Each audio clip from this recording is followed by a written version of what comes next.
Hey there everybody, it's Rick here with AirgunWeb. We are at Squirrel Master Classic, and I thought I'd take a little time to show you guys some of the gear of Squirrel Master. Well, this year is a little bit different because normally Gamo brings a bunch of new product out and they're working on new product, but it's not here yet. You know, there's inventory issues and supply chain issues. You guys know what it's like trying to go out there. Well, Gamo's certainly not immune to that, but it doesn't mean they don't have some great air guns anyway. And so we're actually shooting Gamo guns that we've had for, a couple years now. So I thought I'd walk you through at least what our team was using over the last couple days. We're going to start with the big boy here. This is the Gamo Magnum. This is the top of Gamo's line. It produces the most power. We're shooting 22 caliber. Generally speaking, I'm going to talk general foot-pounds of energy instead of feet per second because it's really foot-pounds that matter. And this is about a 25 to 28 foot-pound gun, depending on what pellet you're running and your environmental conditions. Today, we're just going to take a couple quick shots and talk a little bit about the mechanics of the gun and why it sets it apart from the other guns we're going to take a look at. But really, this is just a short sort of demo of the various guns and the other gear we used here on Squirrel Master. So what you're going to see here on the gun is I've actually got their buddy sling. If you've got a break barrel and you want to carry it in the woods and you don't have a way to sling your gun, that buddy sling is going to be your best friend. I'm just telling you, it's awesome. So it works on essentially any air gun. It may not be like the most ergonomically friendly sometimes if you can't get it, exactly where you want it.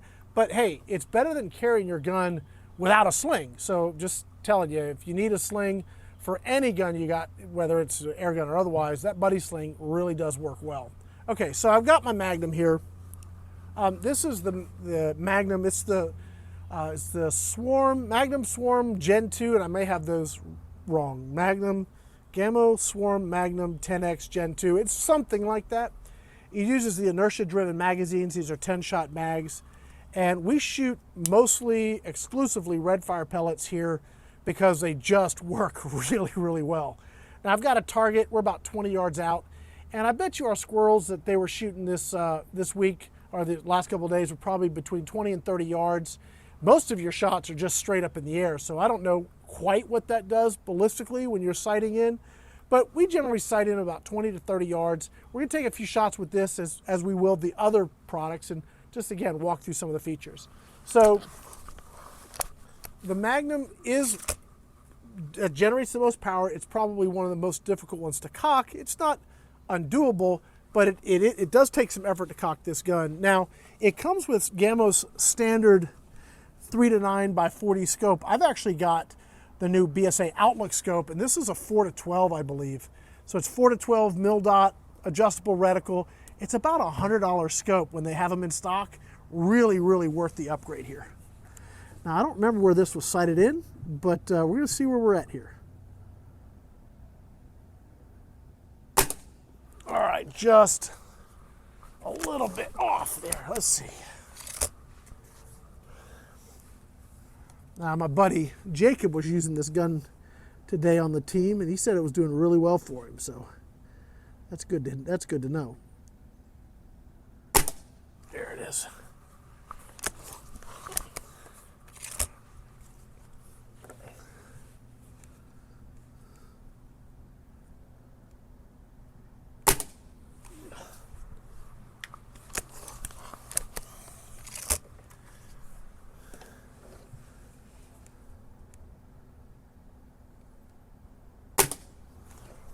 We'll do one more here.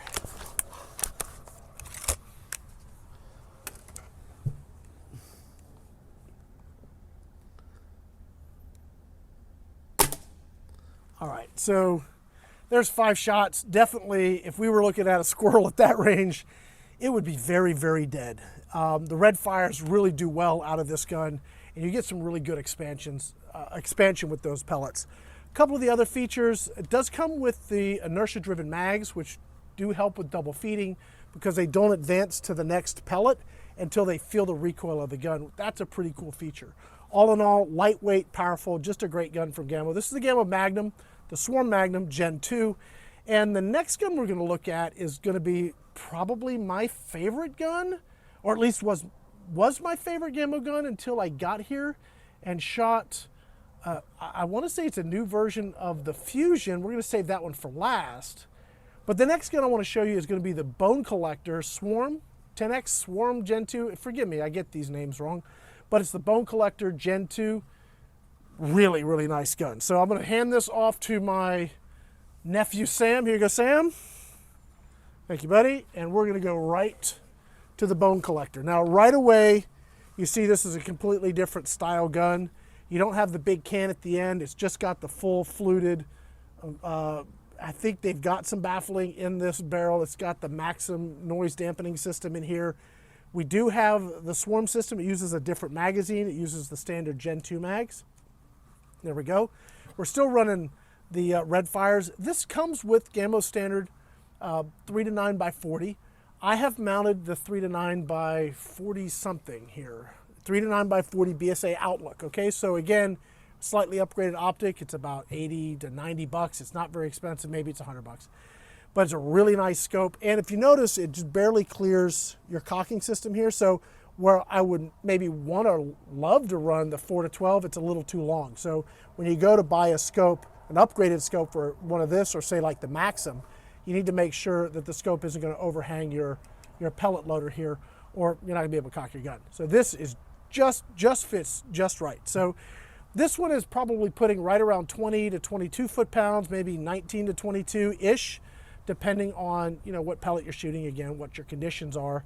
Really, really nice gun. Now, I had this set up for Frank. Frank got out here. He flew in from New York, and he was using this gun, and he said it shot really well. Now, I don't remember how well it's shooting, but we're going to give it a shot. Now, on our target there, we were just shooting the bullseye. There's some numbers up from the bullseye. I'm going to go to the top number and try and shoot that. I've got a full mag here. Gamo red fires are 15.4 grain, so they have a good bit of weight, and they definitely hit hard. Now, this cock's much easier, but it generates a good bit of power, and it's a little bit more power than, say, the Fusion we're going to look at. And the reason is this cylinder is bigger. So when you want to get more power in a brake barrel, a spring or gas ram gun, you need more volume. Essentially, you need more air, and you need it to get to a higher pressure. So that's your goal.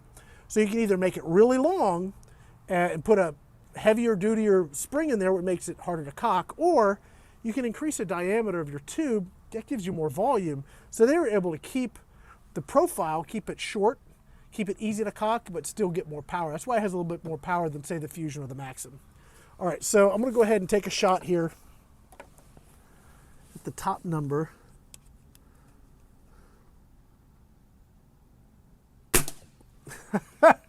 Yeah, pretty much dead on the money. Yeah, I sighted this in for Frank.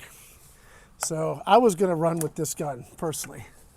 And then I shot the Magnum and thought, maybe we're going to need some more power. And then I got out in the woods and I wasn't able to do the hunt, which is a real bummer. But I'm glad Frank enjoyed it. All right.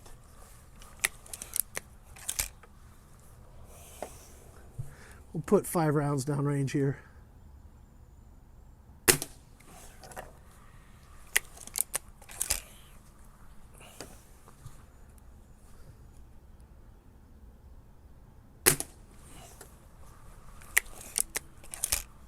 Much easier to cock. It's so much more fun for me to shoot this gun. Yeah, there it is. I mean, that's 5 shots. Just a lot of fun. This thing is still probably, as far as a wood stock gun, one of my favorite brake barrels. But I do need to show you the Fusion now, because that one surprised me. I shot that today. I didn't expect to actually do any shooting with it. But it was the primary gun most of the 4.8 shooters were using, and the rest of the teams that couldn't bring their own guns is what they were using. And I can see why. It is a phenomenally good shooting air gun. So I'm going to hand this one off. Hello? Grab me the Fusion. Thank you. Now, this one, I was actually shooting. Hold on, I got to do a little tricky here. My scope cap's off. I was shooting this with Mark from Media Direct. And we were doing a little B-roll, having a little fun. And I said, Mark, let me shoot that gun. And my goodness, it was shooting so good. I said, well, y'all just lost this one. This one's coming home with me. So, yeah, that's how this came to be, because it really shoots well. I hadn't shot one of these in a while, and I don't know if they've made some changes, made some adjustments. I know that talking to Gamo today, Every advancement they have, short of the Magnum with the extra power, is in this gun. So the best ram, the best piston, the best rail, the best suppressor, the best stock, the best of everything they have is in this gun. And shooting it today, I could certainly tell this thing's a cream puff. What this has that is better than the Bone Collector and also the Magnum is their open sights. Now, the Magnum has open sights, but the comb on the stock is too high, at least for me, to use the open sights well. This one is much lower. So that means, well, maybe your scope might be not quite right, or maybe you need to make sure you get a good low mount for your scope, right? But when you go to use the open sights, they work great. So if you want to teach somebody how to shoot with open sights, you want a quality brake barrel that really delivers some good power, this is a great option. Now, on the power side of things, you're probably looking at probably 15 to 16 foot-pounds. So it's the least powerful. It's right there with the same of the Maxims, right? But it's still very effective. The teams that were hunting, they got the two, like first and second place. First place was 60 squirrels. Oh my gosh, 60 squirrels in 2 hunting sessions. The second place was 59, and they were shooting these guns. So they are definitely effective. There's no problem there. So before we shoot this, I'm gonna have Sam run down and put a new target down there so we have something fresh to shoot. And I'll go ahead and tell you guys about the mag while he does it. So we're gonna put the gun on safe, take the mag out, everything's good to go here, and I'm gonna show you how to load the mag. So this is the 10-shot mag. This is the Gen 2, and it's super simple. You're gonna drop a pellet in, and you wanna make sure it clicks into place, and this little rubber O-ring here grabs the skirt of the pellet. That's really important because if you don't, you can actually get some jam. So you wanna make sure that you get that pellet all the way in, and you hear it click into place, and you just do that 10 times, and you're ready to roll. So all of the guns I showed you today have some version of the Gamo Swarm. I think these are all the Gen 2s. Just a really, really nice system. It does not at all impact accuracy, as you guys could see. Accuracy was pretty spot on. So absolutely squirrel killing accurate. All right, just about done here. Okay. All right. And then they just snap into place, just like that. And mags are really reasonable too. So if you want to have a pocket full of mags, keep them loaded up. You could go out in the woods, have a fun day of hunting and shooting and having a good time, just swapping mags, which is kind of pretty cool. All right, so I don't have a sling on this one because I didn't take this one hunting, but you could use the buddy sling on this if you wanted to. This actually has even lighter cocking force than, say, the Bone Collector. And I mean, the Bone Collector is already pretty easy to cock, but this is super gentle to cock here. All right, let's see how I do. Now, Mark is left-handed, so I'm gonna start making excuses now a little bit, because if I don't shoot as good as he did, it's because it was set up for him being left-handed. All right, a little low.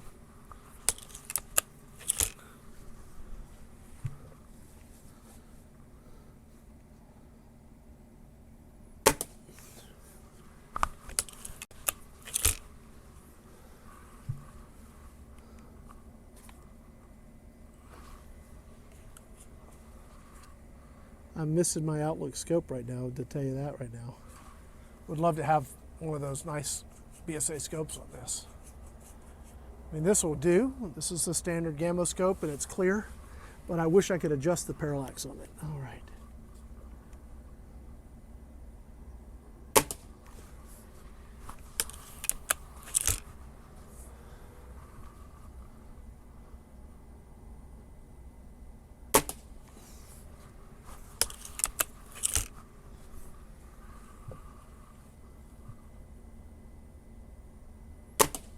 Oh, a little off on that last one.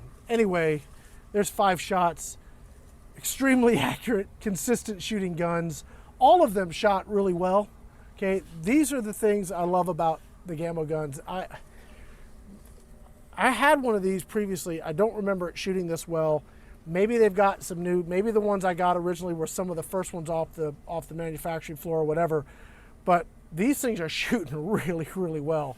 Just a great shooting gun. I helped Barb, she was on our team, I helped her get her gun set up, and we were getting like same sort of deal, like groups just stacking like this right out of the box. And so pretty impressive. So that's some of the gear here from the Gamo Squirrel Master Classic. We shot the Magnum, Bone Collector, and the Fusion.